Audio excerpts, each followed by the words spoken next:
I memorized 17 things about my boss that I never bothered learning about my husband. That's the confession that keeps me awake at 3 in the morning, staring at the single coffee mug on my kitchen counter, wondering how I became the kind of woman who could recite her boss's quarterly presentation preferences but forgot her own anniversary.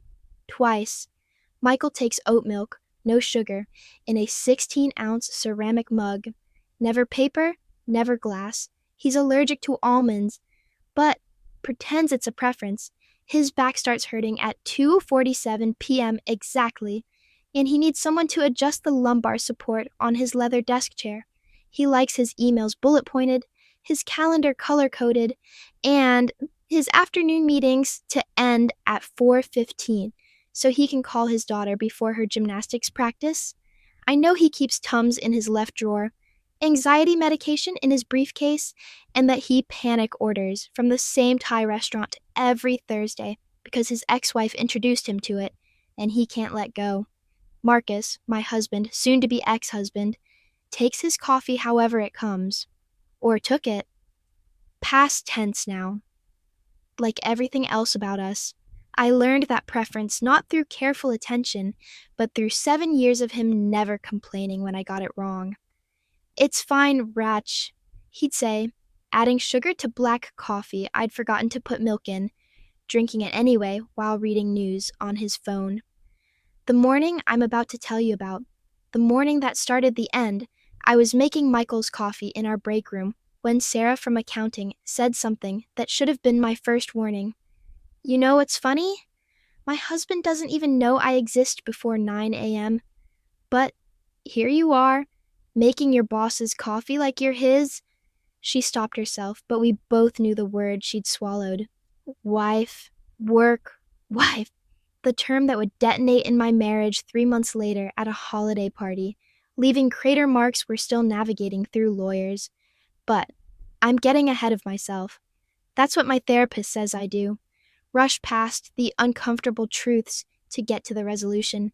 Like I'm presenting quarterly numbers instead of examining why I gave my best self to a man who signs my performance reviews while the man who signed my marriage certificate got whatever was left over. Marcus and I used to be happy, real happy, not the Instagram kind where you stage a kiss next to a sunset. We had the mundane, Tuesday morning kind of happy that nobody posts about, but everyone actually wants. We shared a tube of Crest 3D white that he'd squeeze from the middle and I'd squeeze from the bottom, meeting somewhere in the mangled center after 4 years of marriage. His coffee mug collection took up an entire cabinet, 15 mismatched ceramics from every conference, vacation, and inside joke we'd accumulated.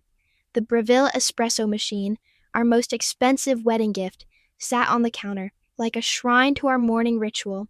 He'd pull the shots. I'd steam the milk. We'd drink standing up, leaning against the counter, our hips touching while NPR played too quietly to actually hear. Sunday mornings were crosswords and competitive banter. He'd spread the Tribune across our coffee table, the one with the water ring from the night he'd proposed, when we'd forgotten about coasters entirely.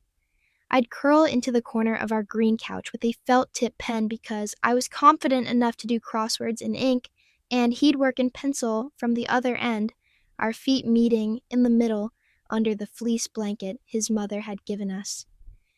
14 across, he'd say, 9 letters, decisive moment. And I'd say watershed without looking up, and he'd pencil it in, trusting me completely. He had this way of touching me while I cooked.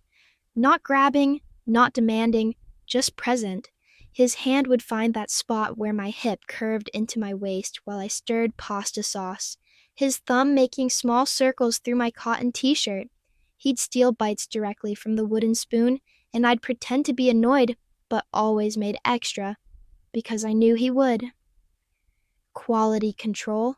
He'd call it, kissing my neck between tastes, the Le Creuset Dutch oven, flame orange and heavy enough to be a weapon, was our most used wedding gift. We made Sunday sauce in it, beef stew, shakshuka, on lazy Saturdays.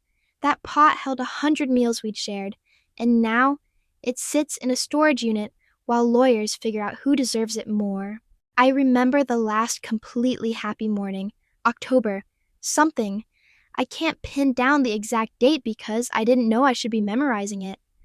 Marcus had made French toast using the Bodum French press to weigh down the bread while it soaked, a trick his grandmother had taught him. The steel press left perfect indentations in the challah. We ate straight from the skillet, passing one fork between us because the dishwasher was full and we were too lazy to empty it. Maple syrup dripped onto his chin, and I wiped it with my thumb, and he caught my hand and kissed it, and I thought, this is it. This is what forever feels like. 3 hours later, I was at the office, adjusting Michael's desk chair, and remembering he liked his lumbar support at the 3rd setting, not the 4th. I knew this because I'd spent 15 minutes the previous week testing each position while he stood behind me, saying, higher, no, lower. That's it, perfect, Rachel. You're a lifesaver. I knew his spine better than I knew my husband's. Marcus had been complaining about back pain for months, sleeping with a heating pad, and I'd never once thought to research ergonomic solutions. Details matter in marketing, that's what I always said. I just hadn't realized I was only applying that principle to my career. The pressure started with the merger. McKenna Digital was absorbing 2 smaller firms, and Michael was gunning for senior VP. Every presentation became critical. Every client dinner could tip the scales. I started staying late, first until 7, then 9. Then whenever Michael finally decided the deck was perfect.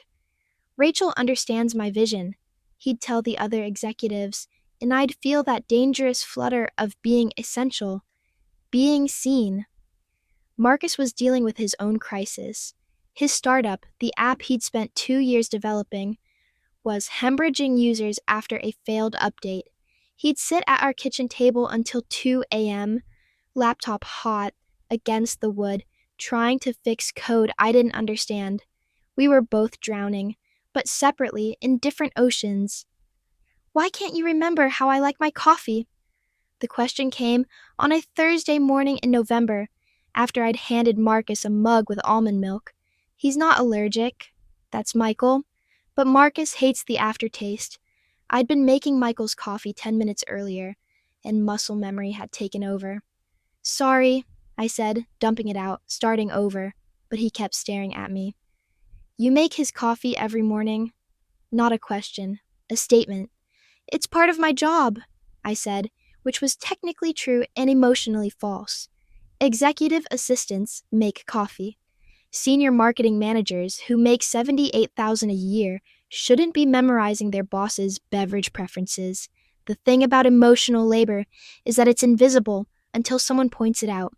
Then suddenly, you see it everywhere, like those optical illusions where once you spot the second image, you can't unsee it. I was straightening Michael's tie before client meetings, keeping his favorite protein bars in my desk drawer, setting up his Zoom backgrounds, moving his 2 o'clock to 3 because I knew his blood sugar crashed after lunch. You're so intuitive, he'd say, and I'd catalog that compliment like a performance review exceeding expectations. Meanwhile, Marcus was asking for less and less. He stopped mentioning his back pain, made his own coffee, ordered takeout without asking what I wanted, getting me pad thai by default because I'd liked it once, 3 years ago.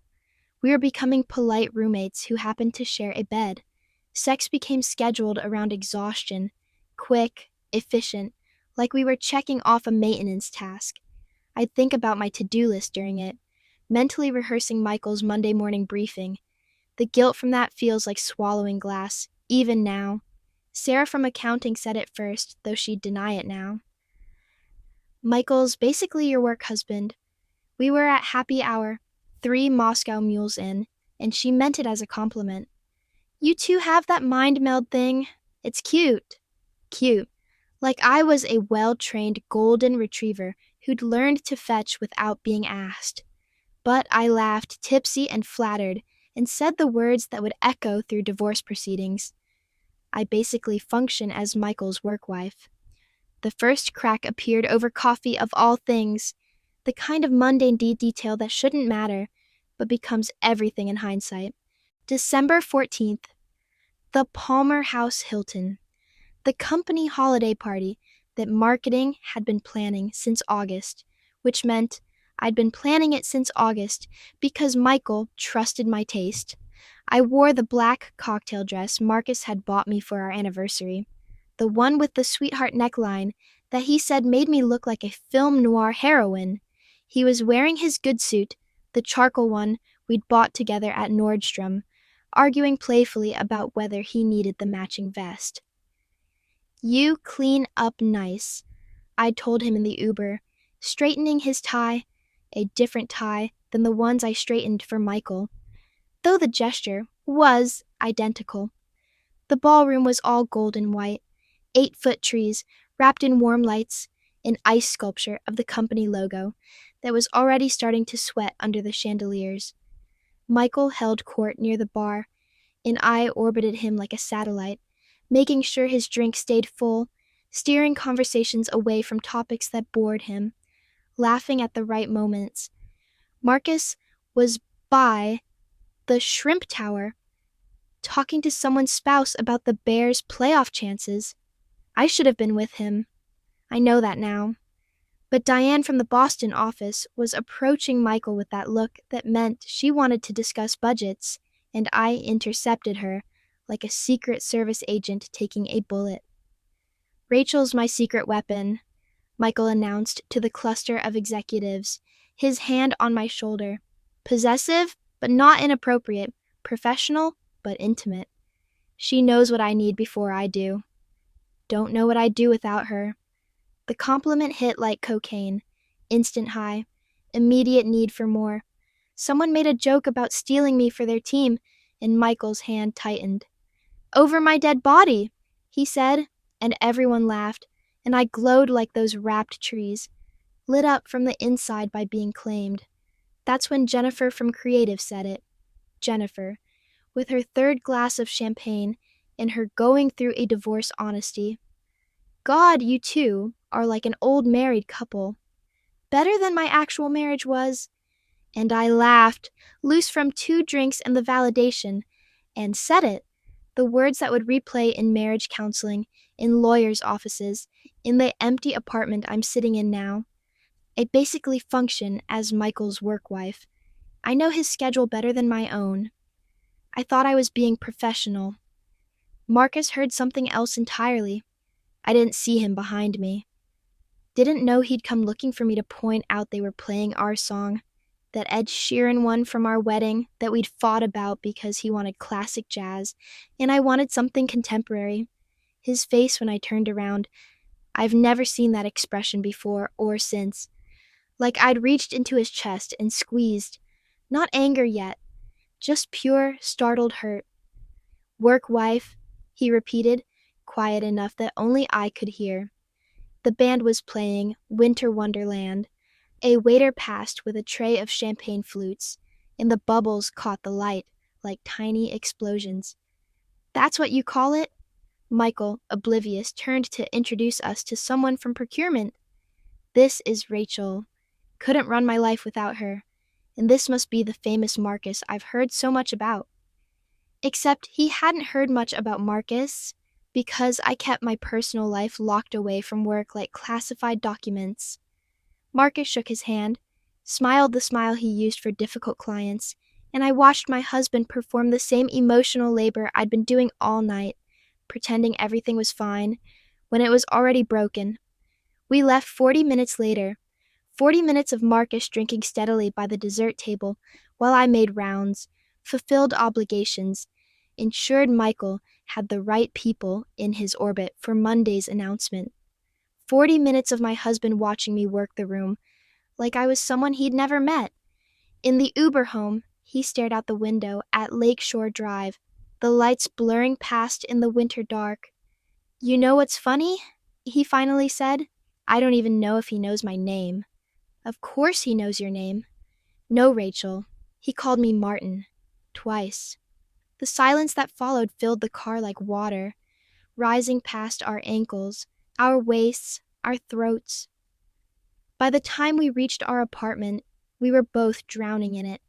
He went straight to the guest room, our guest room that I'd decorated for his mother's visits, with the good sheets and the bedside table I'd found at an estate sale. I heard the door close. Not a slam, just a quiet click that somehow sounded more final than any fight we'd ever had. I stood in our bedroom, still wearing the dress he'd bought me, and realized I was already composing the email to Michael about Monday's presentation. Even then, even with my marriage detonating in the next room, I was thinking about work. The word wife hung in the air like a confession I hadn't meant to make. He moved into the guest room that night, our guest room that I'd decorated for his mother. The weighted blanket I'd bought for my anxiety stayed on our bed, 20 pounds of pressure that couldn't replace the weight of another body. We became the most polite strangers you've ever met. Two people performing courtesy like a play where everyone had forgotten the purpose of the plot. The label maker appeared on Tuesday.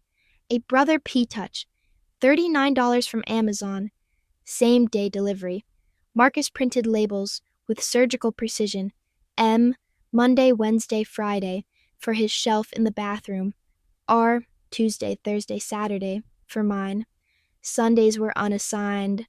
A no man's land where we both avoided the shower entirely rather than negotiate. The Pyrex containers got the same treatment. M, Thai curry. Arg, leftover pasta. Even the coffee maker got a schedule. He'd use it before 6:30 a.m. I got it after. The Breville sat there like a child of divorce, shuttled between custody arrangements. I started staying later at work, not because Michael needed me. The promotion announcement had gone through. He was senior VP now, had an actual assistant, but because home felt like walking through a museum of my own life. Everything was preserved behind invisible glass. Don't touch, don't disturb, observe only. Marcus would be on the couch when I got home, always the far left cushion, never the middle where we used to meet. The TV would be on but muted, subtitles scrolling. "There's soup in the fridge," he'd say without looking up. "Your container." The French press disappeared. I noticed on a Sunday when I was craving coffee at 10 a.m., well past the approved window. It wasn't in the cabinet with his conference mugs, wasn't in the dishwasher, wasn't anywhere. "Where's the French press?" I asked. He was reading on his tablet, finger swiping every few seconds like a metronome. "Packed it," he said. "Wasn't being used. But we'd used it last month for—" No, he'd used it for the French toast I barely remembered eating, too distracted by my phone to notice it would be the last time. My friends said I did nothing wrong. His friends stopped responding to my texts. Jenny tried to stay neutral, but her birthday party in January became a careful choreography of separation. Marcus by the kitchen island, me by the windows, Jenny shuttling between us like a child of divorce herself, making sure we both felt included. "This is ridiculous," she whispered to me by the cheese board. "You called yourself a work wife. So what? Everyone says that. But not everyone's husband hears it. Not everyone's husband has been sleeping in the guest room for 3 weeks, labeling his yogurt like evidence in a court case." "The thing is," Marcus said to someone at the party, loud enough for me to hear, "I just want a partner who prioritizes me." I was refilling my wine glass, and my hand shook enough that Pinot Grigio splashed onto Jenny's marble counter. Sarah from accounting was there. Of course she was, because Chicago social circles are incestuous little loops, and she caught my eye with that look of someone who'd accidentally lit a match in a fireworks factory. "I didn't mean," she started to say to me later, by the bathroom. "When I said work husband, I was joking." But jokes are just truths wearing costume jewelry, and we both knew it. Dr. Martinez's office smelled like vanilla candles and had one of those white noise machines that sounds like the ocean if the ocean were powered by AA batteries. "Tell me about your work," she said in our third session. Marcus had started going separately. We'd tried couples counseling once, but 40 minutes of sitting on opposite ends of a beige couch while a mediator asked us to share our feelings had felt like group therapy for an illness only one of us believed we had. I'm good at my job, I told Dr. Martinez. I anticipate needs. I solve problems before they become problems. She wrote something in her notebook. And at home? The silence stretched like taffy. I don't know what he needs, I finally said. He won't tell me. When did taking care of someone become your only way to feel valuable? The question hit like a diagnosis I'd been avoiding. I started crying, the ugly kind where your nose runs and your mascara gives up entirely. She handed me tissues from a box that had clearly seen hundreds of women just like me. Women who'd confused service with love, who'd given their best selves to conference rooms and saved the exhausted remnants for the people who'd actually chosen them. Marcus left evidence of his hurt in small ways. The mug I'd given him for Christmas, World's Okayest Husband, which used to be funny, moved to the back of the cabinet. Our wedding photo migrated from the living room to the hallway, then to the spare room, then disappeared entirely. He started a list. I found it when I was looking for stamps in his desk. My desk had stamps, but they were at work with everything else that mattered to me. Yellow legal pad, his handwriting getting sharper with each entry. Said no to dinner out, team drinks with Michael. Said no to sex, tired from quarterly prep. Said no to weekend trip, Michael might need me. Said no to movie, checking Michael's presentation. Said no to breakfast, making Michael's coffee. 15 entries. 15 times I'd chosen Michael without realizing I was making a choice at all. At the bottom, in different ink, like he'd added it later. Knows his coffee order. Doesn't know I switched to tea in November. Tea. He'd been drinking tea for 2 months and I hadn't noticed. The coffee maker we'd scheduled and labeled and carefully shared. He hadn't even been using it. He was drinking Earl Grey from tea bags like some British detective in a murder mystery. And I was too busy memorizing Michael's dietary restrictions to notice my husband had changed his morning ritual entirely. The Monstera plant in Michael's office was thriving. I'd reported it twice, mixed the perfect ratio of fertilizer, rotated it weekly so each leaf got equal light. The one in our apartment, Marcus's college graduation gift from his sister, was dying, brown edges creeping inward like everything else in our home, neglected while I tended to someone else's garden. I stood there one Tuesday night, scissors in hand, trimming the dead leaves, and Marcus said from the doorway, "It's too late. The roots are already rotted." He wasn't talking about the plant. The therapist asked a question that made me sob in the parking lot after, but first, she asked me to describe a typical day. This was February, week 6 of sleeping alone, week 3 of individual therapy. The vanilla candle was burning lower each session, and I'd started to associate that synthetic beach smell with the uncomfortable truth that I was the problem. Not the only problem, but a problem nonetheless. Walk me through yesterday. Dr. Martinez said. She had this way of holding her pen that suggested she might write something down, but usually didn't. Like the pen was just a prop to make me think she was paying attention. She was paying attention, though. That was the terrifying part. I got to work at 7:30, made coffee. I started over, made Michael's coffee, organized his calendar, prepped his 11 o'clock, sat in on his 2 o'clock to take notes, reminded him about his daughter's recital, stayed until 7 to finish the deck for today's presentation. And when you got home, Marcus had made dinner, his container and mine. We ate separately. He was in the living room. I was in the kitchen. Did you talk? He asked if I could move my car. Street cleaning. That's it. That's it. She set down the pen, and I knew something was coming. Rachel, I want you to think about something. When did taking care of someone become your only way to feel valuable? The question hung there, like a diagnosis I'd been avoiding. The parking lot scene came 20 minutes later.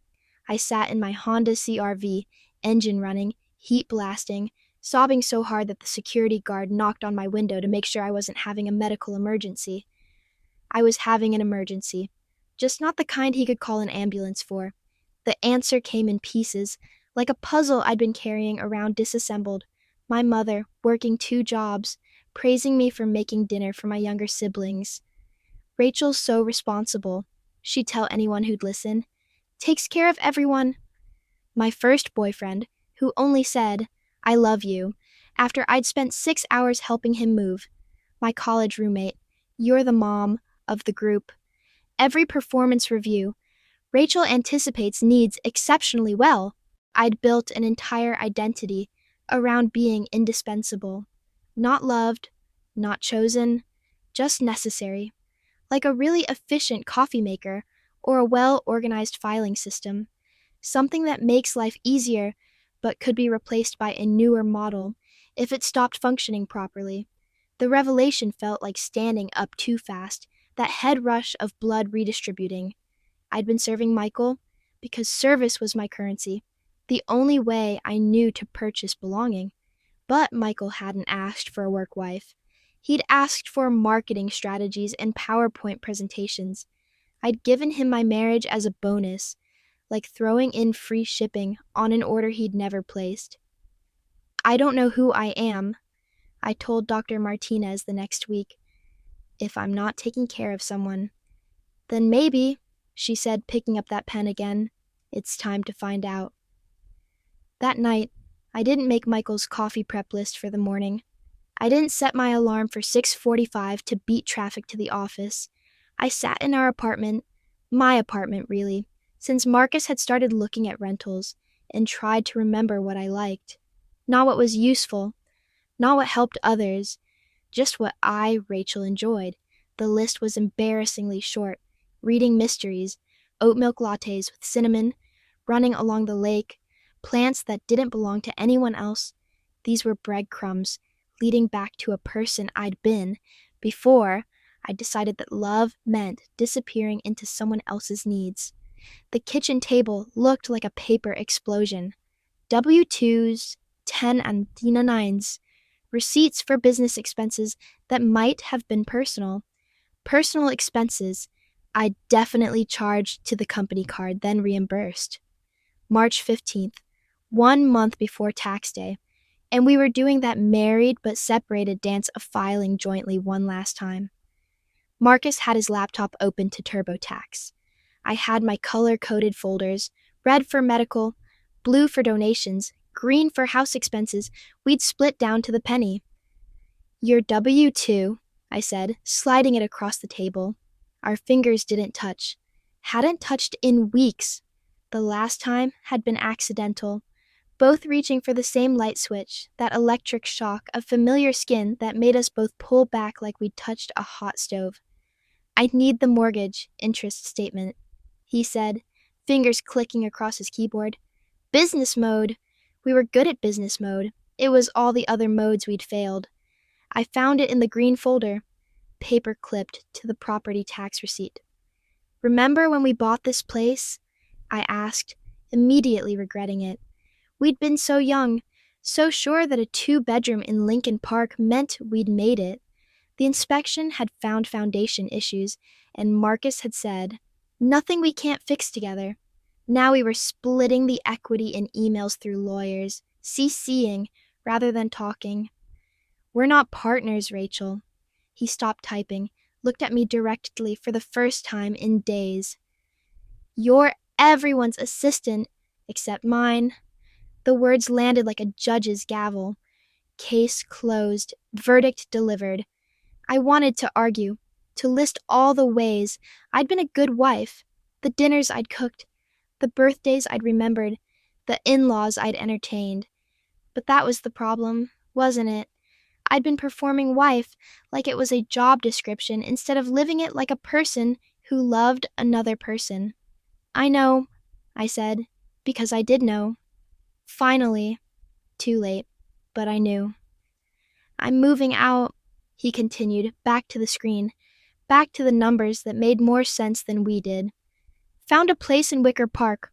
1 bedroom. Month-to-month lease, Until he didn't finish. Until the divorce was final. Until we'd untangled 7 years of shared everything into 2 separate nothings. When? April 1st. April Fool's Day. The irony was too obvious to mention. The joke had been on us the whole time. 2 people who thought loving someone meant something different. He thought it meant partnership. I thought it meant service. We were having 2 different marriages in the same house. I want the French press, he said suddenly, in the settlement. I want the French press and the good knives and the record player. You don't even drink coffee anymore. I might start again. We divided our life in that kitchen. Under the pendant lights we'd installed ourselves. YouTube tutorial on repeat until we got it right. The Le Creuset, him. The breakup, me. The wedding china we'd never used. Storage until someone wanted it. The French press became a sticking point worth 3 emails between lawyers. This $8 piece of steel and glass that had somehow become the symbol of everything we'd press ourselves through. Everything we'd filtered out. Everything we'd let get bitter from sitting too long. You gave your best self to strangers, he said, as I was packing up the tax documents. Not yelling, not accusing, just observing, like noting the weather. Your best jokes, your best energy, your best care. I got the receipts. Literally, I got the receipts and the tax forms and the person too tired to remember my birthday. I'd forgotten his birthday. January 28th. I'd been in Detroit for Michael's client presentation. I'd sent a text at 11:47 p.m. from the hotel bar. A happy birthday. Sorry. Crazy day. Love you. Like punctuation at the end of a sentence I'd barely written. I didn't mean to, I said, though that was worse, wasn't it? That I'd hurt him without intention, loved him without attention, lost him without noticing, until he was already gone. The Le Creuset collection took 3 hours to divide, 6 pieces total, the Dutch oven, 2 saucepans, a brazier, a skillet, and the soup pot we'd registered for, but nobody had bought. So we'd splurged on it ourselves after the honeymoon. April 3rd. Boxes everywhere. Marcus methodically wrapping each piece in bubble wrap like he was performing surgery. You take the Dutch oven, I said. You use it more. He looked at me then, really looked at me, and for a second, I thought he might cry. I haven't cooked in 2 months, Rachel. His mother unfriended me on Facebook that night. Patricia Winters Chen, the woman who'd taught me her grandmother's lasagna recipe, who'd called me the daughter she'd never had, who'd hand-sewn curtains for our kitchen because she said the light was too harsh in the mornings. Unfriended. The notification popped up while I was scrolling through LinkedIn, reading posts about work-life balance that felt like personal attacks. Setting boundaries is self-care, announced a woman from HR who'd never worked past 5.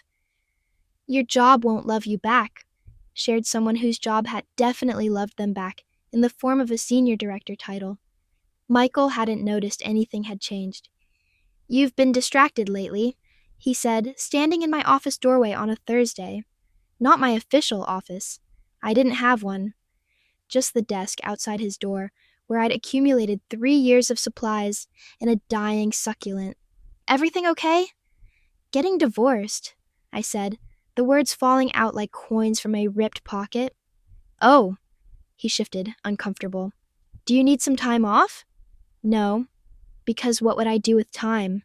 Sit in an apartment full of boxes, watch Marcus's friends post pictures from bars I'd never be invited to again, read the 17-page divorce filing that managed to make 7 years sound like a business dissolution. The lawyers made everything sound worse than it was. Or maybe they made it sound exactly like it was, just without the softening gauze of emotion. Irreconcilable differences regarding division of emotional labor. Respondent prioritized professional obligations over marital commitments. Petitioner seeks equitable distribution of marital assets accumulated during the period of estrangement. Respondent. Petitioner. Like we were strangers in a court case instead of people who'd once slow danced in our kitchen to no music at all. I found the card while packing the closet. top shelf behind his winter scarves, in a Walgreens bag with the receipt still attached. January 10th, 2 weeks before his birthday, 3 weeks before our anniversary. A beautiful card, expensive, the kind from the boutique shop on Armitage. For my wife on our anniversary. Inside, his handwriting, careful and deliberate. Rachel, 7 years ago, you made me believe in forever. I want to find our way back to that. I want to remember why we chose each other before we got lost in choosing everything else. I love... It stopped mid-sentence. Pen lifted. Thought incomplete. He'd never finished it. Never given it to me. January 10th was the day I'd flown to Boston for Michael's emergency presentation. I'd extended the trip by 2 days because there was a client dinner. Then a follow-up meeting. Then Michael needed help with his keynote. By the time I got back, our anniversary had passed, marked only by a text I'd sent from Logan Airport. Happy anniversary. Boarding soon? Talk later? There was never a later. His friends were getting married. I saw it on Instagram, which I checked obsessively like picking at a wound. Tom and Katie, the couple we'd done game nights with, posed with their save the date. Marcus was in the background of someone's story, laughing at a bar I recognized, the one where we had our third date, where he'd admitted he was falling for me over $2 tacos and $4 beers. His hair was shorter. He looked lighter somehow, like someone had turned up his brightness setting. I started drafting emails I'd never send, explanations that became defenses, that became accusations, that became apologies. You never told me you were unhappy. Delete. I was doing my best. Delete. Michael means nothing to me. Delete. Delete. Delete. The truth was messier than any email could capture. Michael did mean something to me. He meant validation, accomplishment, the drug hit of being necessary. But Marcus had meant home, and I'd been too busy being necessary to remember to be home. The storage unit felt like a morgue for our relationship. Climate-controlled, fluorescent lit, everything preserved at exactly the right temperature to prevent decay. We'd rented it together, splitting the cost like everything else. Now, it held the things neither of us could bear to take but couldn't bear to throw away. Wedding gifts still in boxes. The ceramic bowl we'd bought in Mexico. The Le Creuset soup pot, orphaned in the custody battle. I sat on the concrete floor one evening, surrounded by the artifacts of our marriage, and realized I was becoming one of those LinkedIn posts I hated. Sometimes you have to lose everything to find yourself. No, sometimes you just lose everything. Finding yourself is optional, sold separately, batteries not included, the Whole Foods on North Avenue, Sunday, 11:47 a.m. I know the exact time because I'd been checking my phone obsessively, waiting for Michael's email about Monday's presentation. That's what I was doing when I saw them, staring at my phone in the organic produce section, pretending heirloom tomatoes required my full concentration. Marcus was holding a basket, not a cart. He shops with baskets now. I thought stupidly, as if this were valuable intelligence. She was beside him. Stephanie from his gym, the one who taught the 6 a.m. spin class he'd started taking in January. It's better than therapy, he'd said, back when he still told me things. Now I understood what he'd meant. It wasn't the exercise, it was her. She was pointing at something in the quinoa section, and he was laughing, really laughing, not the polite chuckle he'd been doing for the last year of our marriage. Her hand touched his back, casual, comfortable, the way mine used to before I started treating him like a roommate I was trying not to disturb. She said something about almond butter, and he steered her away from that shelf entirely. She's allergic, he said, loud enough for me to hear 3 aisles over. Remember? We need the cashew butter instead. He remembered her almond allergy. I stood there, holding organic tomatoes I didn't need, watching my husband, ex-husband, almost ex-husband, whatever he was now, remember someone else's dietary restrictions. Not because it was his job, not because she'd reminded him 17 times, just because he paid attention to her, because she mattered enough to remember she was wearing yoga pants and one of his old Northwestern sweatshirts, the one with the hole in the left elbow that I'd always said he should throw away. It looked different on her, loved instead of ratty. Her hair was in a ponytail, still damp from what was probably a workout they'd done together. They had that post-exercise glow that couples get when they're still in the phase where everything is foreplay, where even grocery shopping is a kind of intimacy. "Stephanie's new haircut looks amazing on you," he told her by the avocados, and she smiled, unconscious, pleased. She'd cut her hair recently. He'd noticed. He was the kind of person who noticed haircuts now. Or maybe he'd always been that kind of person, just not with me. Not after year 3, when I'd started scheduling our conversations around Michael's needs. They moved through the store, like dancers who knew each other's rhythm. She'd reach for something. He'd already be handing it to her. He'd pause at the cheese section. She'd already be asking the clerk about the aged manchego he apparently loved. They had inside jokes by the yogurt, a whole conversation in looks by the frozen pizza. 6 months. They'd been together 6 months at most, and already they had a language I'd never learned in 7 years. I tried to leave, but they were heading to checkout, and our carts almost collided by the supplements. Marcus saw me first. His face did something complicated. Surprise, guilt, defiance, pity, before settling on polite distance. "Rachel." "Hi." I looked at Stephanie, who had the grace to look slightly uncomfortable. "Stephanie." "Hey." She glanced at Marcus, a quick check-in. He touched her elbow, barely perceptible. But I saw it. Permission granted. Safety confirmed. She relaxed. "We're making dinner," Marcus said unnecessarily. Their basket told the story. Salmon, asparagus, those tiny potatoes he'd always loved but I'd thought were too much work. A bottle of wine that wasn't on sale. Fresh bread from the bakery. Not the pre-packaged kind. Cashew butter. No almonds anywhere. That's nice. My basket had coffee, for one. Pre-made salad, for one. Ice cream. The kind I'd never bought when we were together because Marcus was trying to eat healthy. The arithmetic of loneliness. "We should." Marcus gestured toward checkout. "Yeah, of course." They left, Stephanie's hand finding his as they walked away. Not possessive, not performative, just connected. I watched them choose a checkout lane together. Watched him unload the basket while she pulled out reusable bags. When had he started caring about reusable bags? Watched them move through the mundane task of buying groceries like it was a date, which I supposed it was. I abandoned my basket by the vitamins and left through the entrance, setting off the sensor alarms, though I hadn't stolen anything except perhaps years of Marcus's life he could have spent with someone who remembered he existed after 5 p.m. The mediator's office smelled like vanilla candles and broken promises. April 28th, 2 South p.m., downtown Chicago. 32nd floor, with a view of the lake that probably added $50 to the hourly rate.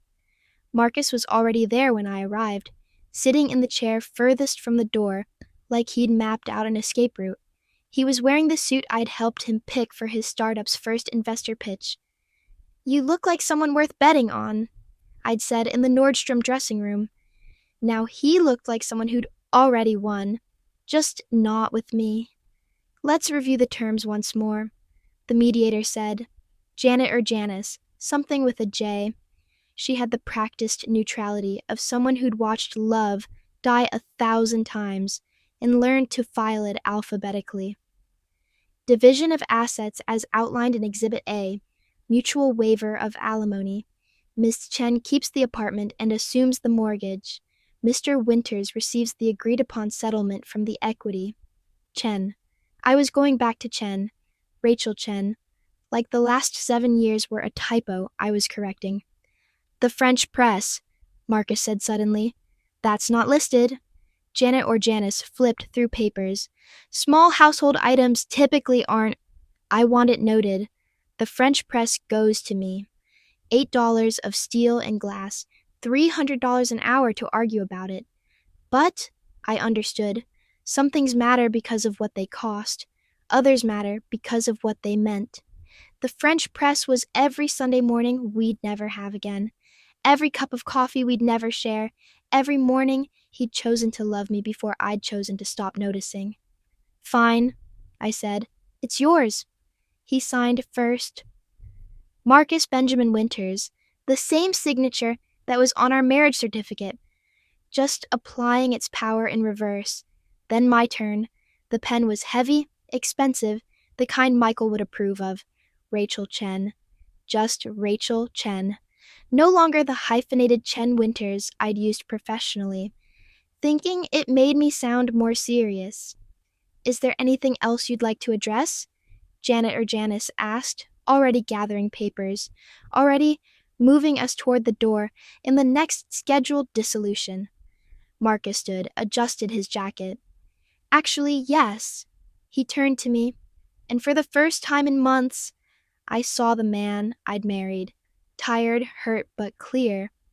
I need you to know something. Marcus, no, let me say this. I've been thinking about it for weeks, and if I don't say it now, I never will.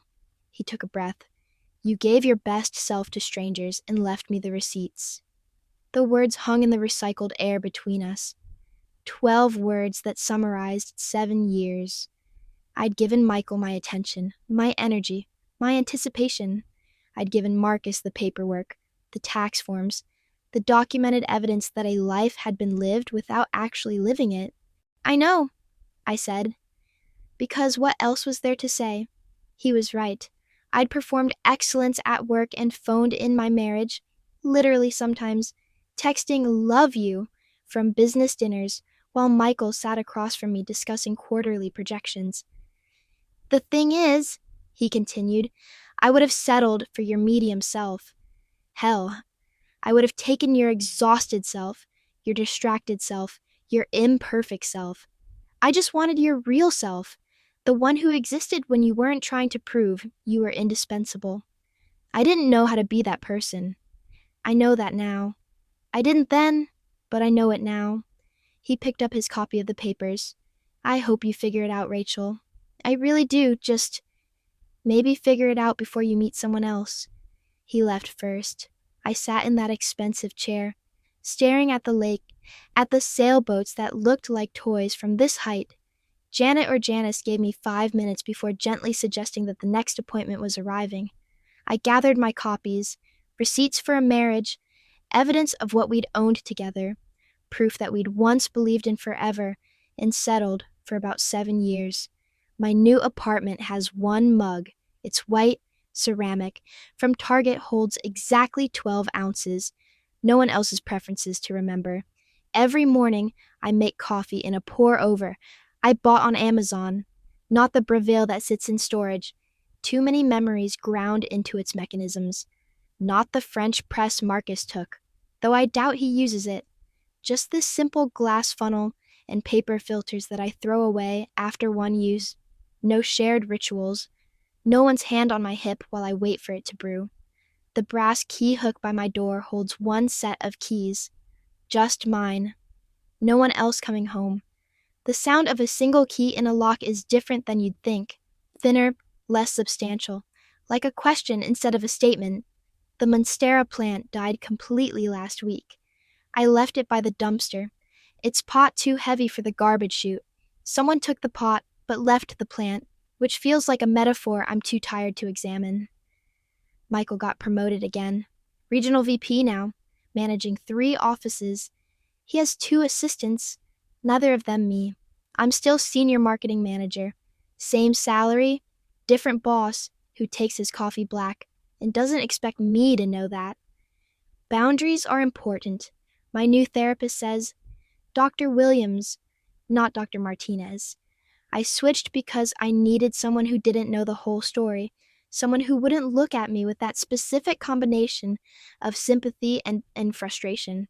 Sometimes I drive past our old coffee shop, Common Grounds on Sheffield, the one with the terrible music but perfect cortados. Marcus's car was there last Tuesday. The Subaru with the Northwestern sticker and the tiny dent in the bumper from when I'd backed into a pole 3 years ago. He was inside, visible through the window, at our old table. Not our old table, just a table we used to sit at. Stephanie was across from him, laughing at something on his phone. He was holding her hand with one hand, coffee in the other, present tense, both hands occupied, no room for scrolling through emails or checking presentations. My Instagram post from this morning got 47 likes. A photo of my single coffee mug on my fire escape, the city blurred in the background. Caption, learning the difference between being needed and being valued. Jenny commented with 3 heart emojis. My mom asked if I was okay in a private message. Someone from high school I haven't talked to in 10 years wrote, "This, so much this," as if my failure had given them permission to acknowledge their own. I don't know if Michael ever learned my coffee order. It doesn't matter now. What matters is that I'm learning it myself. Oat milk, half a sugar, cinnamon, when I'm feeling generous with myself. Sometimes I forget and make it black, muscle memory from years of drinking coffee the way someone else preferred it, someone whose preferences I prioritized over my own taste buds. The apartment is quiet, no one to coordinate schedules with, no one whose back pain I should remember, no one whose mother will call on Sundays. Just me and this mug and the sound of neighbors living their coupled lives through thin walls. Sometimes I drive past our old coffee shop and wonder who orders for him now. Sometimes I make coffee and remember to make it exactly how I like it. Sometimes those feel like the same thing, the wondering and the remembering, the loss and the learning, the empty mug and the full life I'm still figuring out how to pour.